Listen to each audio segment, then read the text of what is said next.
From A Collection of Unmitigated Pedantry, the blog of history professor Bret. The Roman Dictatorship. How did it work? Did it work? This week we're taking a break from the modern world to tackle the runner-up question from the first ACOUP Senate poll. How did the Roman dictatorship work? And was it effective? This is one of those questions that seems very simple, but isn't. After all, what most people know about the Roman dictatorship is that the last fellow to hold it, Julius Caesar, never gave up his power, and this, supposedly, led to the collapse of the Republic.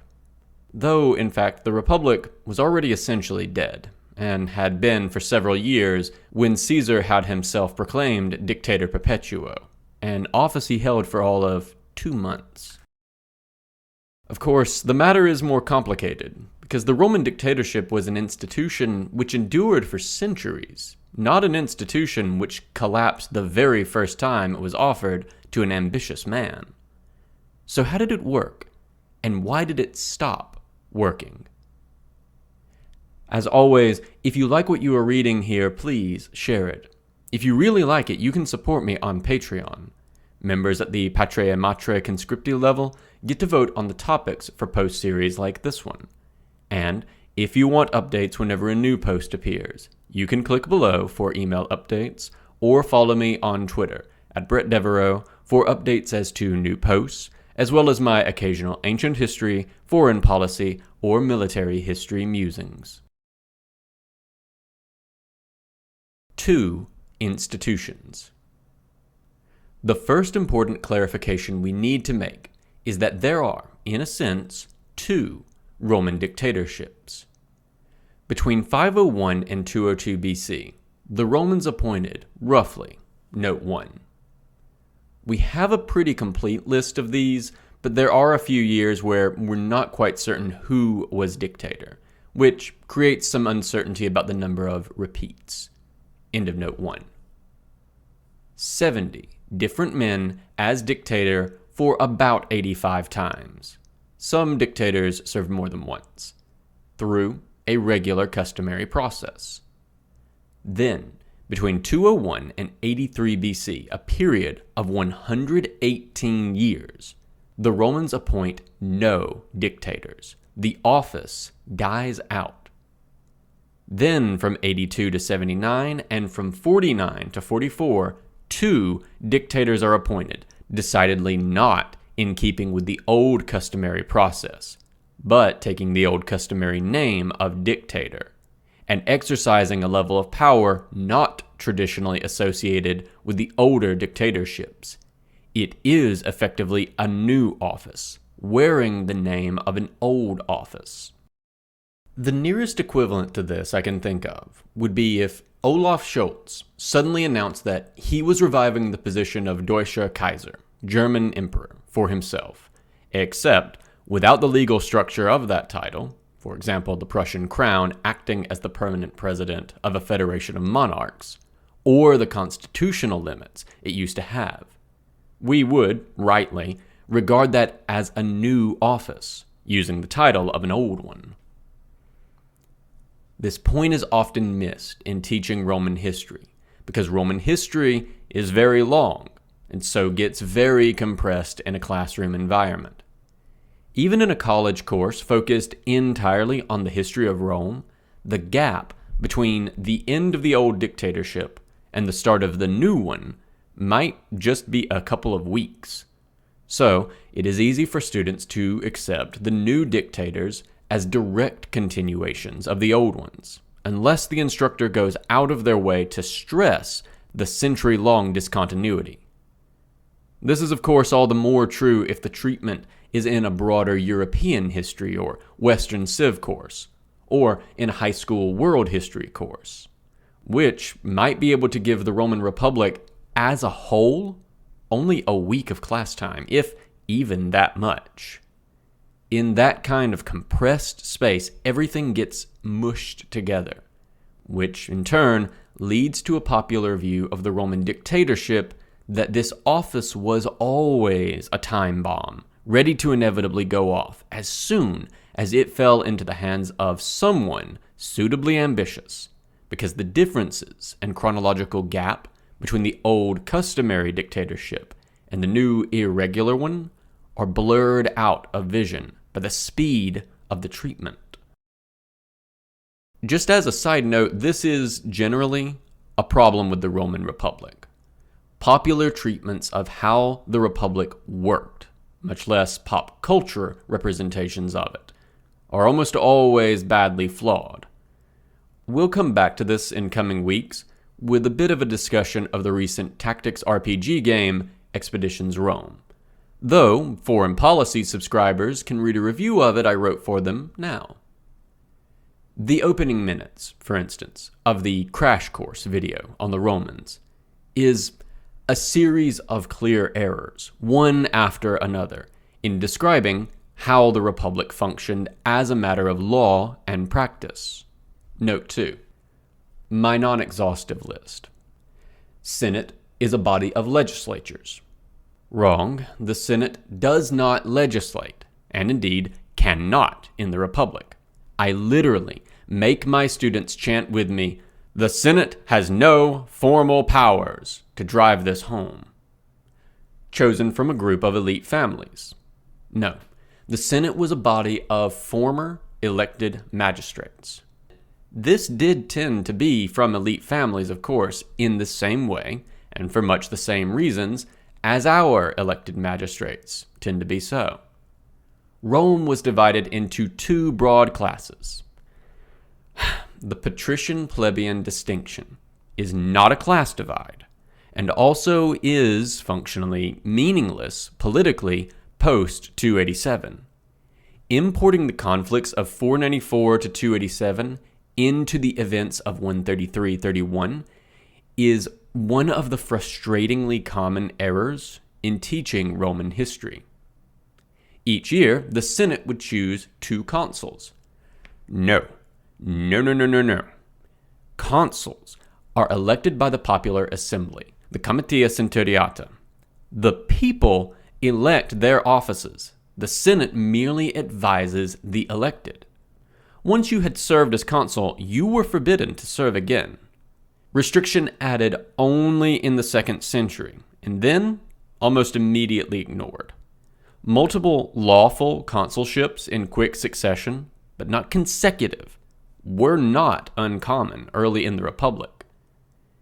These strike me as fairly substantial and glaring errors, but not atypical ones, for an educational product. End of note 2. If, for some reason, you want to not be wrong about the structure of Roman government, the book to read, though it is more than a bit dry and quite pricey, is A. Lintot, The Constitution of the Roman Republic, 1999. Note 3. Alternately, for a textbook treatment, Boatwright, Gargola, Linsky, and Talbert, The Romans, From Village to Empire, 2011, has a very good, careful, and precise account of the political structure and practice of the Roman Republic. End of note 3. I keep thinking that, as a future series, I might take a look at the basic structures of Greek and Roman civic government. How to Polis 101, and How to Republica 101. Especially if I can talk a colleague into providing a companion treatment of medieval Italian commune government. Both as a historical exercise, but also for the world builders out there who want to design more realistic feeling, fictional pre-modern governments that aren't vassalage manorialism systems. But let's not get ahead of ourselves. We're just looking at the dictatorship today. So first, we're going to look at the Roman dictatorship as it functioned from 501 to 202, what I'm going to call the customary or regular dictatorship. Then after that, we'll look at the dictatorship as it functioned from 83 to 44, what I'm going to call the irregular dictatorship. How did the customary dictatorship work? It's important to note at the outset that the Romans had no written constitution, and indeed, most of the rules for how the Roman Republic functioned were, well, The Roman term for this was the mos maiorum, the custom of the ancestors. But the Roman practice here isn't that different from how common law and precedent guide the functioning of something like the British government, which also lacks a written constitution. Later Roman writers, particularly Cicero, occasionally offer theoretical commentary on the rules of the Republic as a retrojected ideal version. But just as often, their observations do not actually conform to the practice we can observe from earlier periods. In practice, the idea here was that the constitution of the Republic consisted in doing things as they had always been done, or at least as they were understood to have always been done. Consequently, as historians, we adopt the formulation that the Republic is what the Republic does. That is, that one determines the rules of office and laws based on how they are implemented, not through a hard and fast, firm legal framework. Note 4. Or, to borrow a phrasing from Mogen's Hermann Hansen, this is a case where the looseness of some Anglo-Saxon scholars is more appropriate than the German scholars' formalism. M.H. Hansen, Assanglia, 1975-20. In contrast to Hansen's assertion that formalism was more appropriate for understanding Athenian law. Which is to say, our approach is going to be rather less Mommsonian in character and a lot more Fergus Miller. This is, I realize, a footnote only for true nerds. I salute both of you. End of note 4. Thus, how does the dictatorship work is less a question of formal rules and more a question of how did the 80-odd Roman dictatorships work. The basic idea behind the office was that the dictator was a special official, appointed only in times of crisis, typically a military crisis, who could direct the immediate solution to that crisis. Rome's government was, in many ways, unlike a modern government. In most modern governments, the activities of the government are carried out by a large professional bureaucracy, which typically reports to a single executive, be that a prime minister or a president or what have you. By contrast, the Roman Republic divided the various major tasks between a bunch of different magistrates, see chart below, each of whom was directly elected and notionally had full authority to carry out their duties within that sphere, independent of any of the other magistrates. In crude analogy, it would be as if every member of the United States cabinet was directly elected and none of them reported to any of the rest of them, but instead all of them were advised by Congress, but in a non-binding manner. Notionally, the more senior magistrates, particularly the consuls, could command more junior magistrates, but this wasn't a direct report sort of relationship, but rather an unusual imposition of a more senior magistrate on a less senior one, governed as much by the informal auctoritas of the consul as by law. Image. Chart of the Crucis Honorum. Image description. A chart I made for my students to visualize the Roman offices for a single year. All offices are held for just 1 year, and office holders generally do not hold the same office twice. The quaestorship is the lowest office, which provides entrance into the Senate. Offices with names in white have military functions.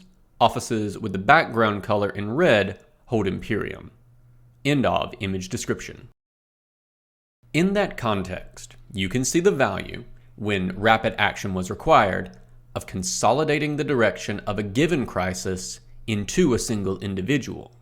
This is, after all, why we have single executive magistrates or officials in most countries. So, assuming you have a crisis, how does this process work? The typical first step is that the Senate would issue its non-binding advice. A senatus consultum, suggesting that one or both of the consuls appoint a dictator. The consuls could ignore this direct, but almost never did, save once in 431. Livy, Book 4, Chapter 26, Sections 5 to 7. The consuls would then have to nominate someone. They might agree on the choice, which would make things simple, or one of them might be indisposed, out of the city, etc., which would leave the choice to the one that remained. If both consuls were present and did not agree, they'd draw lots to determine who got to pick, which happens in the aforementioned instance in 431, after the tribunes for the consul of that year to relent and pick someone. Livy, Book 4, Chapter 26, Section 11. The nominating consul could pick any one except himself. If you, as consul, wanted to be dictator, you would need your co-consul to so nominate you. There were no formal requirements. Of course, nominations tended to go to experienced commanders, which tended to mean former consuls. But this was not a requirement. Publius Claudius Pulcher, consul 249, enraged when the Senate directed him to appoint a dictator because of his own bungled military command, infamously nominated his own freedman, Claudius Glycia, as dictator. Livy, Perioceum, Book 19, Section 2. Suetonius, Tiberius, Book 2, Section 2. Which was apparently a bridge too far. Glycia was forced to abdicate, but his name was duly entered onto the fasti because the appointment was valid, if ill-advised. Despite the fact that, as a freedman, Glycia would have been ineligible to run for any of the offices on the chart above. Nevertheless, dictators were usually former consuls. Once the name was picked, in some cases the appointment may have been confirmed by a vote of the Comitia Curiata, Rome's oldest voting assembly, which was responsible for conferring imperium, the power to command armies and organize law courts, essentially the power of the kings, on magistrates. Not all magistrates had imperium. Consuls, praetors, proconsuls, propraetors, dictators, and their magistri equitum did. Quaestors, aediles, tribunes, both plebeian and military, and censors did not.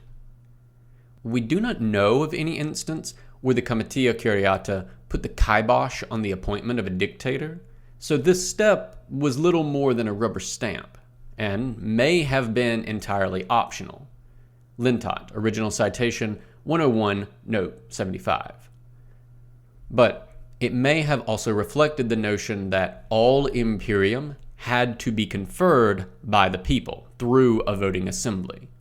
It is often hard to know with clarity about pro forma elements of Roman politics because the sources rarely report such things. The dictator was appointed to respond to a specific issue or causa, the formula for which are occasionally recorded in our sources. The most common was re gerundi causa, for the business to be done, which in practice meant a military campaign or a crisis.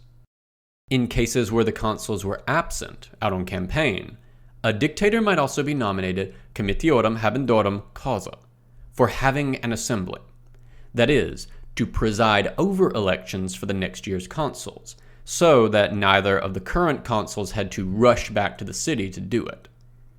Dictators might also be appointed to do a few religious tasks, which required someone with imperium.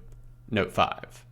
Clavi fagendi causa, for nailing a nail, in the temple of Jupiter Optimus Maximus, an important ritual, or ludorum facindorum causa, for holding the games, for the Ludi Romani, or ferrarium constituendarum causa, to establish a festival. End of Note 5.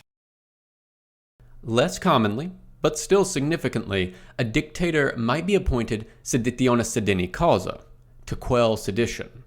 Only one instance clearly under this causa is known, P. Manlius Capitolinus, in 368.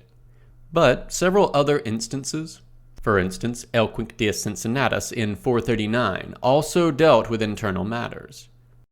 Finally, once in 216, Marcus Fabius Buteo held the office of dictator senatus legendi causa to enroll the Senate, as the Battle of Cannae earlier that year had killed so many senators that new inductions were needed. Livy, Book 23, Chapter 23. The dictator then named a subordinate, the Magister Equitum, Master of the Horse.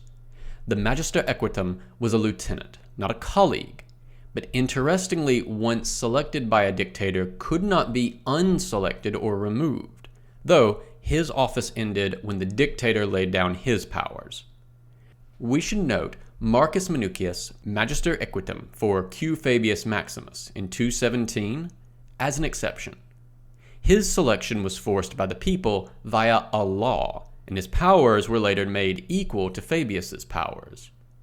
This turned out to be a substantial mistake, with Fabius having to bail the less prudent Minucius out at Geronium. The undermining of Fabius generally during 217 was, in retrospect, viewed as a disaster, since the abandonment of his strategy led directly to the crushing defeat at Cannae in 216. One of the ways that legal power was visually communicated in Rome was through lictors, attendants to the magistrates who carried the fasces, a bundle of rods with an axe inserted when outside the sacred bounds of the city, called the primurium. More lictors generally indicated a greater power of imperium. Consuls, for instance, could, in theory, give orders to the praetors. Praetors were accompanied by 6 lictors, consuls by 12. The dictator had 24 lictors when outside of the primurium to indicate his absolute power in that sphere, that is, in war, but only 12 inside the city. The Magister Equitum, as the dictator's subordinate, got only 6, like the praetors. Image: gold coin featuring a consul with 2 lictors. Image description: via Wikipedia, a gold coin depicting the consul, center, with 2 lictors on either side of him, carrying the fasces. End of image description. It also seems fairly clear that while dictators had almost complete power within their causa, those powers didn't necessarily extend beyond it. For example, Livy, Book 2, Chapter 31, Sections 9 through 11, the dictator Manius Valerius, having been made dictator to resolve a military problem, insists to the Senate that he cannot resolve internal strife through his dictatorial powers, and instead lays down his office early. The appointment of a dictator did not abolish the other offices. Cicero thinks they do, but he is clearly mistaken on the matter. Cicero, De Legibus, Book 3, Section 9. See Lintot 111. In essence, then, the dictator was both a supreme military commander and also expected to coordinate the other magistrates with his greater degree of imperium. Though, of course, in practice, the ability to do that is going to substantially depend on the individual dictator's ability to get cooperation from the other magistrates. But then, on the flip side, the dictator has just been designated as the leader in the crisis, so the social pressure to conform to his vision must have been intense. Notably, dictators could not make a law, a lex, on their own power, or legislate by fiat outside of their causa. They could and did call assemblies, which could, by vote, approve laws proposed by a dictator, however. The dictator served for 6 months, or until the task for which he was appointed was resolved, whichever came first. There is a tendency in teaching Roman history to represent a figure like Cincinnatus, who laid down his dictatorship after just 15 days in 458 as exceptional. But while the extreme shortness of term was exceptional, laying down power was not. Indeed, Cincinnatus, or perhaps a relative, served as dictator again in 439, and again laid down his power, this time in merely 21 days. In practice, the time-limited nature of the dictatorship meant there were few incentives to run out the clock on the office, since it was so short anyway. Better politically to solve the crisis quickly and lay down power ostentatiously early and bank the political capital than try to run out the period of power, accomplish relatively little, and squander a reputation for being public-spirited. Image. Cincinnatus leaves the plow to dictate laws to Rome by Juan Antonio Ribera.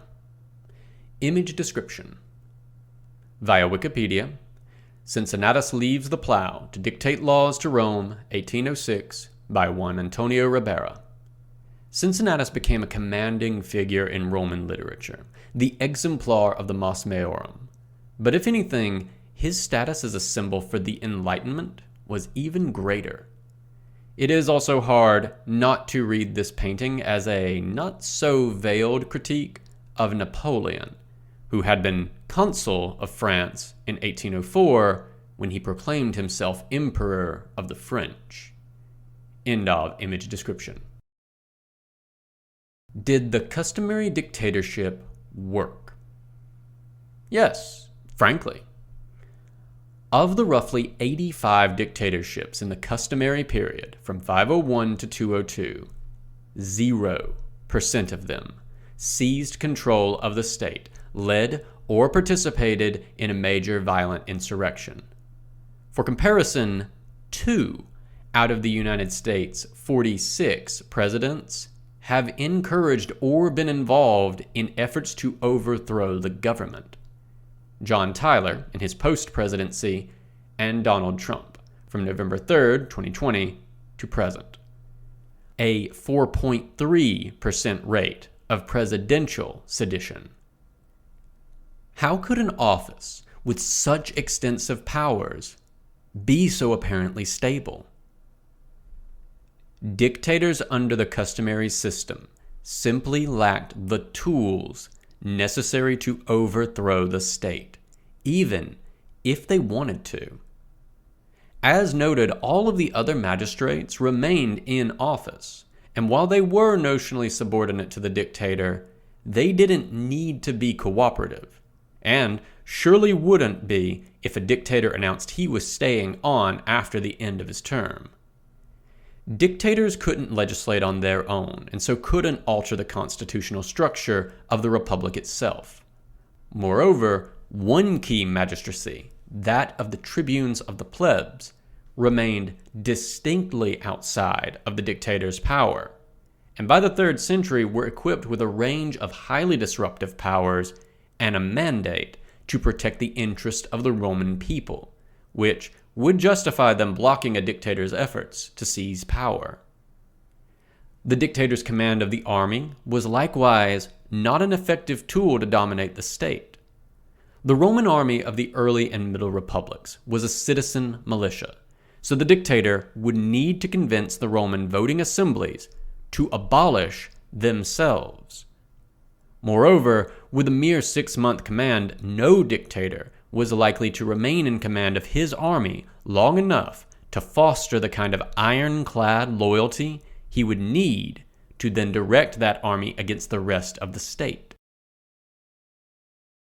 In terms of allowing rapid and unified response to a fast-moving crisis, the dictatorship also seems generally to have worked well, allowing the Romans to temporarily suspend whatever political gridlock might exist, but in a context that rarely allowed for one side to win the gridlock by suspending it, since the causa of the dictator was limited and generally externally directed.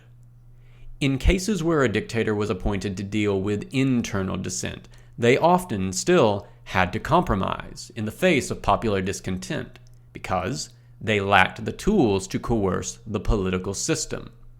P. Manlius Capitolinus, Dictator 368, had to push a major compromise in order to get the plebs back on board after the previous dictator, M. Furius Camillus, had attempted to strong-arm the issue.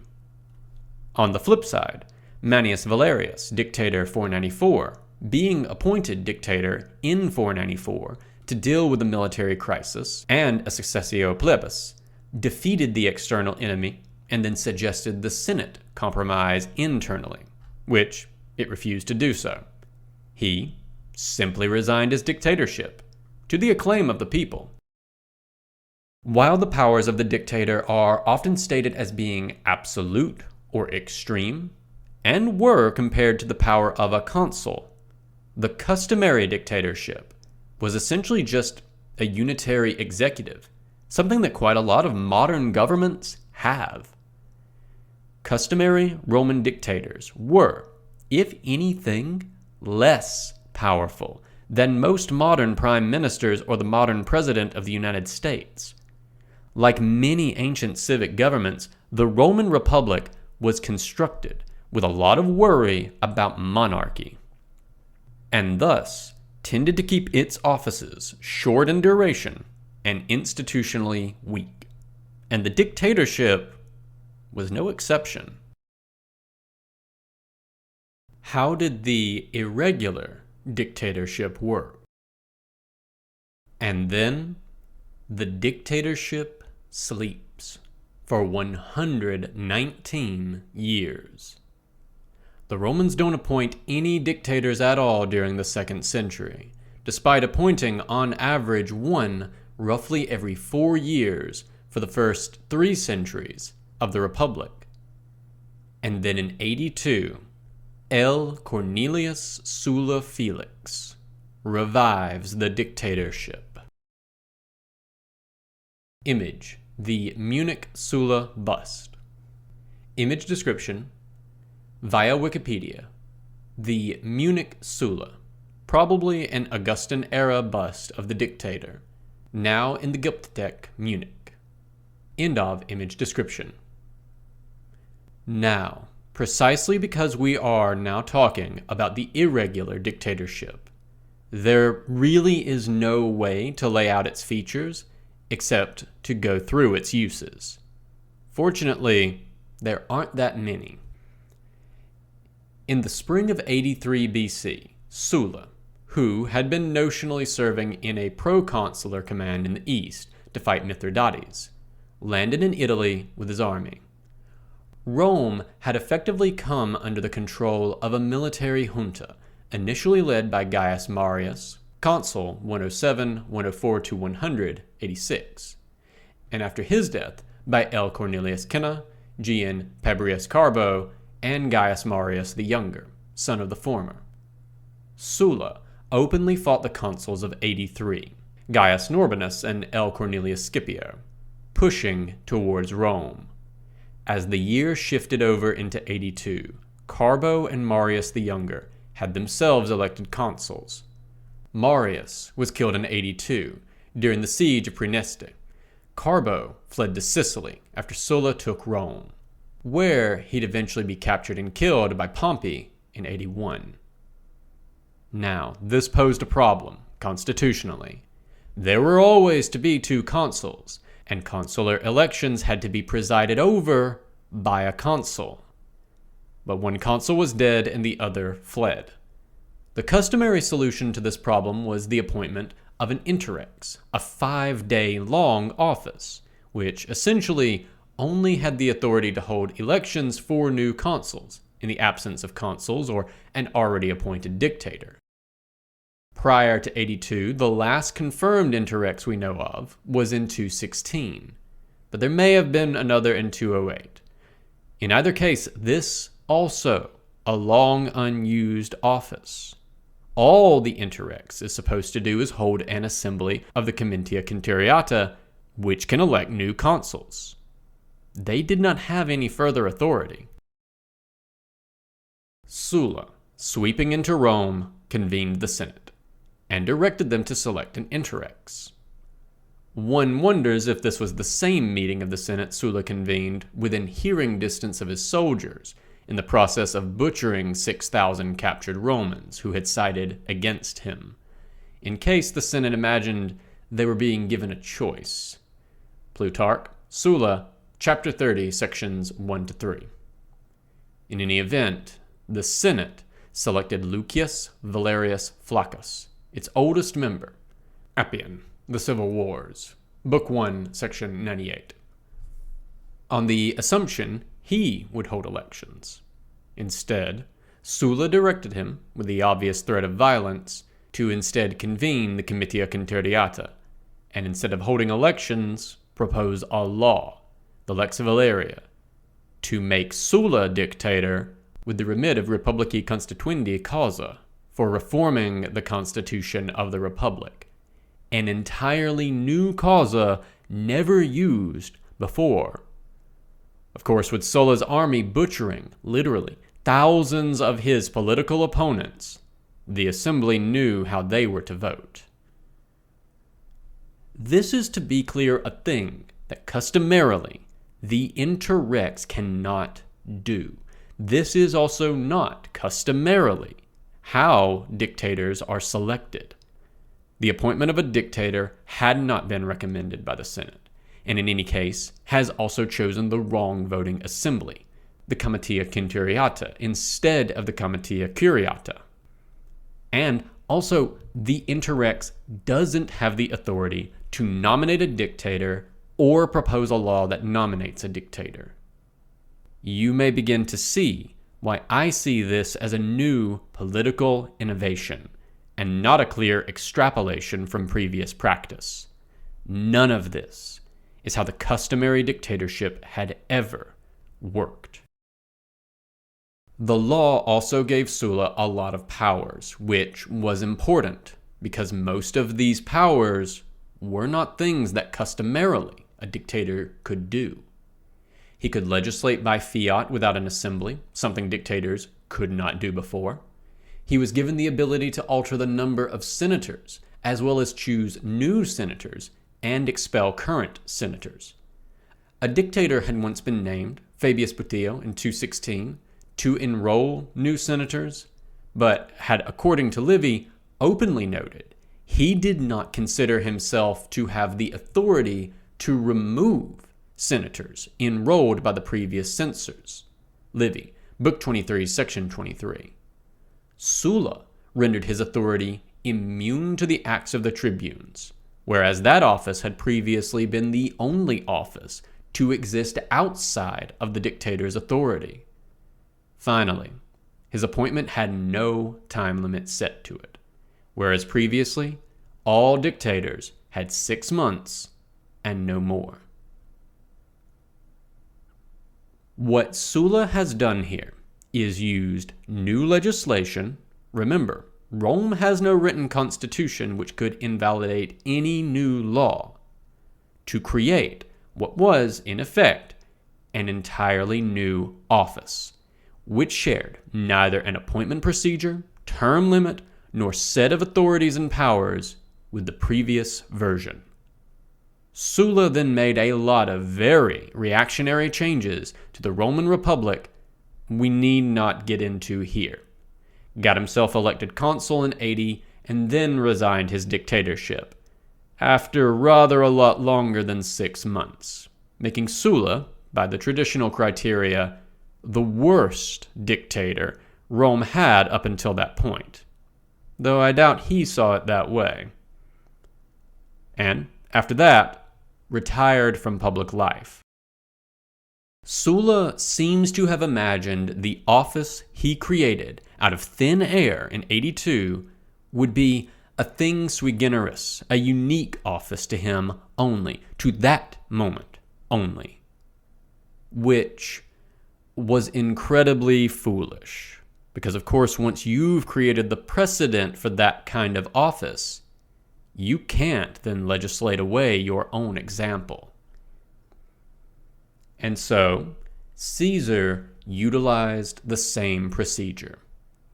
M. Aemilius Lepidus, later to be triumvir with Octavian and Antony, the praetor in 49, put forward the legislative measure, once again proposed as a law rather than through the normal process, to make Caesar dictator for that year. Dio, Book 41, Chapter 36, Sections 1 to 3. With the same sweeping powers to legislate by fiat that Sulla had.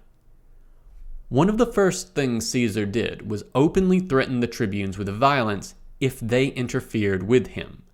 As noted, the tribune's powers were not at the discretion of the dictator in the customary system, and tribunes were held to be sacrosanct and thus legally immune to any kind of coercion by other magistrates. So this too represented a continuation of Sulla's massive increase in the dictator's absolute authority. Appian, The Civil War, Book 2, Section 41. Plutarch, Life of Caesar, Chapter 35, Sections 6 to 11. Image: the Tusculum bust of Julius Caesar. Image description: the Tusculum bust of Julius Caesar, which may date to his lifetime, or perhaps shortly afterwards, and likely does capture to some degree the likeness of the dictator. End of image description. Caesar's dictatorship, rather than initially being without time limit, was renewed, presumably every 6 months, from 49 through February 44, when Caesar had himself instead appointed Dictator Perpetuo Republici Constituendi Causa, dictator forever for the reformation of the Republic. At this point, if not earlier, reusing Sulla's made-up causa and now making explicit his intention to hold the office for life. He was assassinated a month later, on March 15th, 44 BC. So, Perpetuo turned out to not be so perpetual.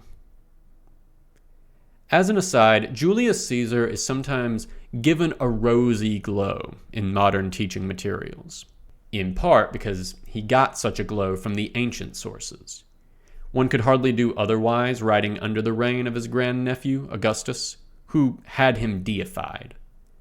That glow was often reinforced by early modern writers writing with one eye towards their monarch, Shakespeare, for instance. This may be a topic for another time, but I think a fair assessment of Caesar strips away most of this glow, especially his man of the people reputation, except for his reputation as a gifted general, which is beyond dispute. Julius Caesar's career was a net negative for nearly everyone he encountered, with the lone exception of Augustus. Did the irregular dictatorship work? For the Republic, obviously not. I suspect we don't need to belabor that point over much, but I'd also argue that the office didn't work for the goals of either of the men that recreated it. For Sulla, the purpose of using the dictatorship was to offer his reforms to the Republic some degree of legitimacy. Otherwise, why not just force them through purely by violence without even the fig leaf of law? Sulla was a reactionary who quite clearly believed in the Republic and seems to have been honestly and sincerely attempting to fix it. He was also a brutal, cruel, and inhuman man who solved all of his problems with a mix of violence and treachery. While we can't read Sulla's mind on why he chose this particular form, it seems likely the aim here was to wash his reforms in the patina of something traditional sounding in order to give them legitimacy, so that they'd be longer lasting, so that Sulla's own memory might be a bit less tarnished, and to make it harder for a crisis like this to occur again. And it failed at all three potential goals. When it comes to the legitimacy of Sulla's reforms and the memory that congealed around Sulla himself, it is clear that he was politically toxic, even among many more conservative Romans. A young Cicero was already using Sulla's memory to tarnish anyone associated with him in 80, casting Chrysogonus, Sulla's freedman, as the villain of the Prorascio Amerino, delivered in that year. In the sources written in the following decades, at best, Sulla is a touchy subject, best avoided. When he is discussed, it is as a villain. Our later sources on Sulla are uniform in seeing his dictatorship as lawless. Moreover, his own reforms were picked apart by his former lieutenants, with key provisions being repealed before he was even dead, in 78 BC, so that's not a long time. Finally, of course, far from securing the Republic, Sulla's dictatorship provided the example and opened the door for more mayhem. Crucially, Sulla had not fixed the army problem, and in fact had made it worse. You may recall, one benefit of the short dictatorship is that no dictator, indeed, no consul or praetor either, would be in office long enough to secure the loyalty of his army against the state. But in the 2nd and early 1st century, that system had broken down. Gaius Marius had been in continuous military command from 107 to 100, note 6.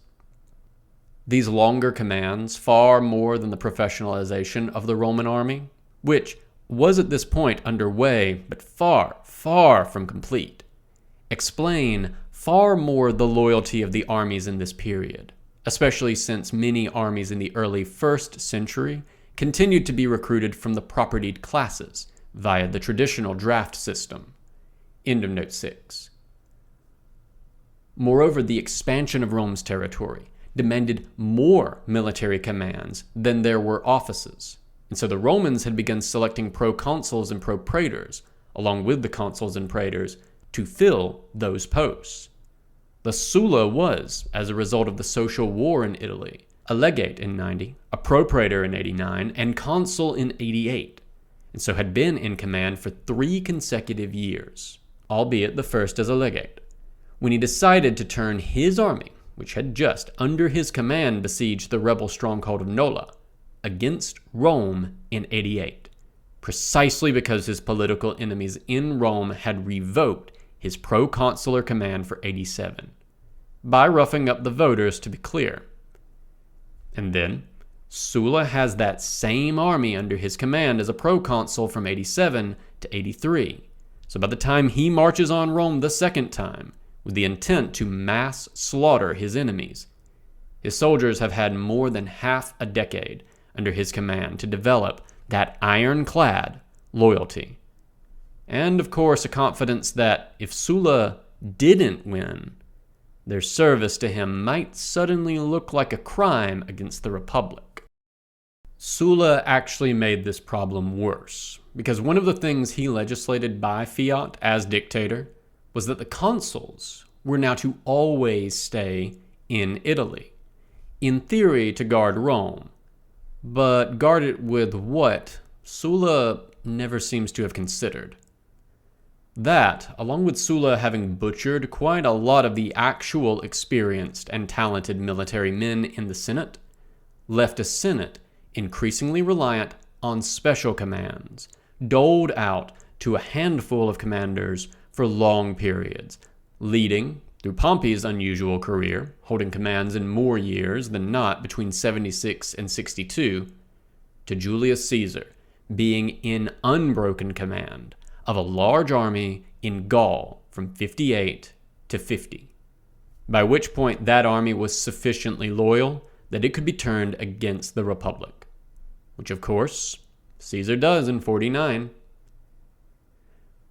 For Caesar, the dictatorship seems to have been purely a tool to try to legitimate his own permanent control over the Roman state.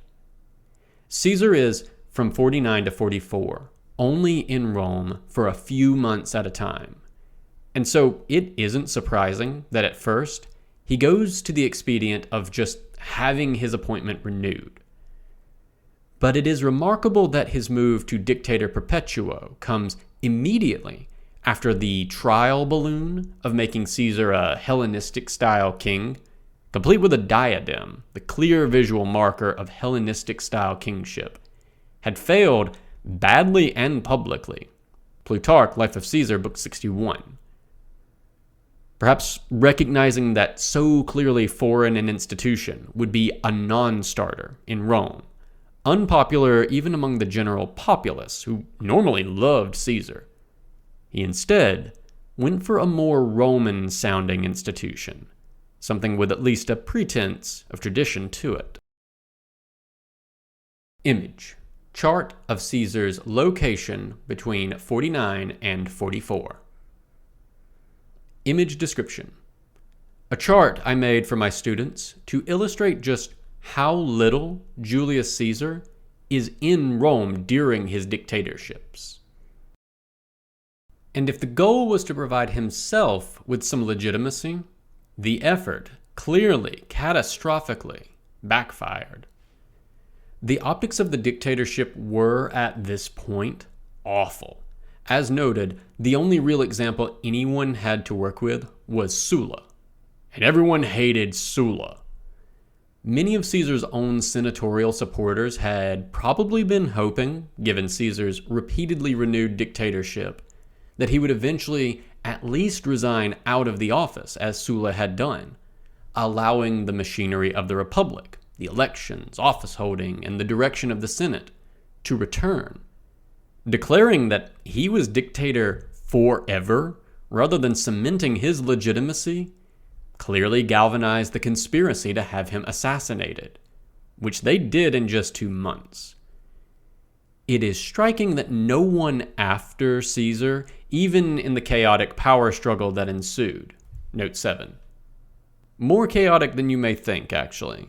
It was a contest between Cicero and the Senate, Antony, plus his brother, Lucius Antonius, and Antony's ex-wife Fulvia, Octavian, Lepidus, Sextus Pompey, still alive, and the Liberates, Brutus and Cassius.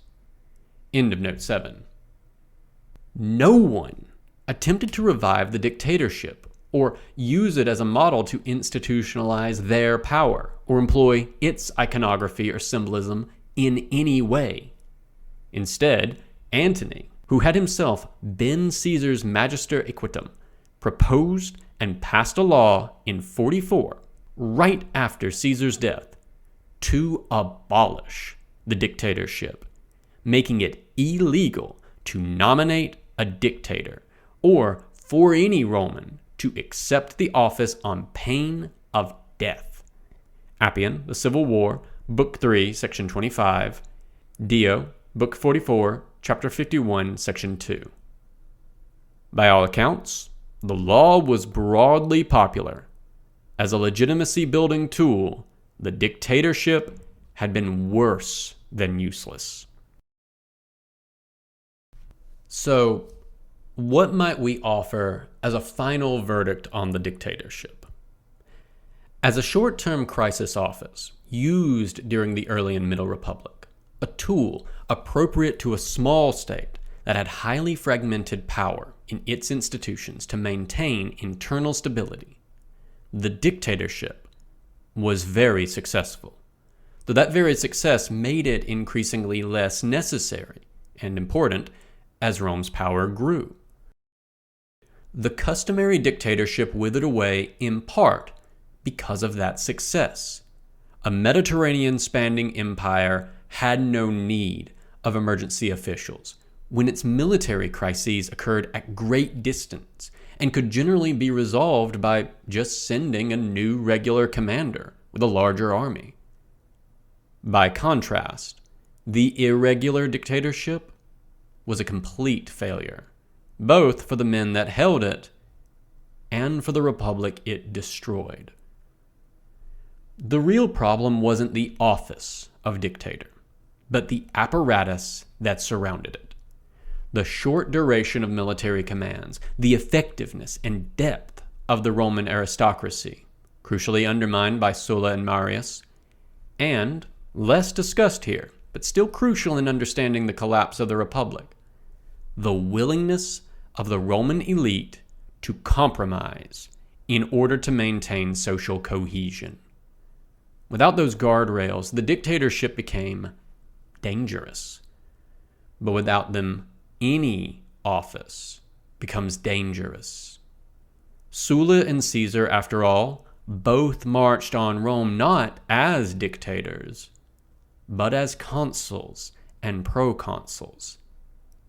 It is the guardrails, not the office, that matter.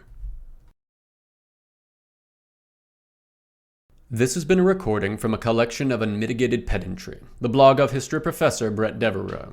recorded by myself, A Great Divorce, for accessibility and sharing purposes.